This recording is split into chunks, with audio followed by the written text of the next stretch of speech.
You know the difference between the United States and Canada and the decline, the relative decline of democracy that we see here is that in the United States at its maximum, the people were cynical about change, so they stopped voting.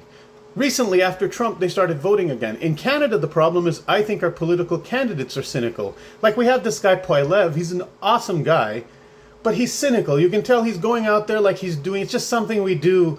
You know, it's like going to a picnic, he's visiting around town, but he knows he's not going to get elected.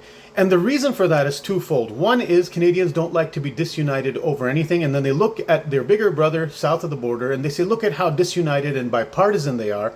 So they're afraid to disagree, but it's that very human friction that started at the Magna Carta in 1215 AD that has made Western democracy what it is. We have to have friction, we have to disagree. Just because the economic system is beginning to look the same around the world, you feel like a little bug caught in a huge spider web. Instead, you're supposed to break some of those things, and the spider has to rebuild it. You have to struggle and fight, so the net breaks a little bit. There has to be human friction. There has to be a conflict of interest.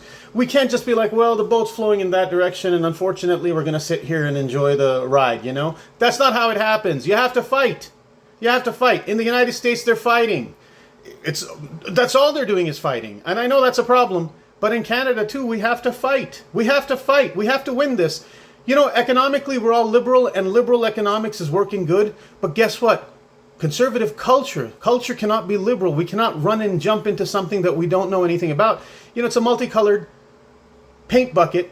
It'll come out gray, but you know what? There has to be all those colors that make it happen, and that's now, unfortunately, not a liberal thing anymore. That's on the conservative side. Look at how many colors are on the conservative side. Look at how many nationalities, backgrounds, religions, traditions are on the conservative side, but we stay quiet and we say, yeah, we're conservative, but we're afraid to, you know. And that's the problem with Canada today. That's the problem with Western democracy. Right where it's all happening, people have become cynical. They've given up. It's just something we have to do, but there's no hope. We're never going to win. What kind of attitude is that? What kind of attitude is that?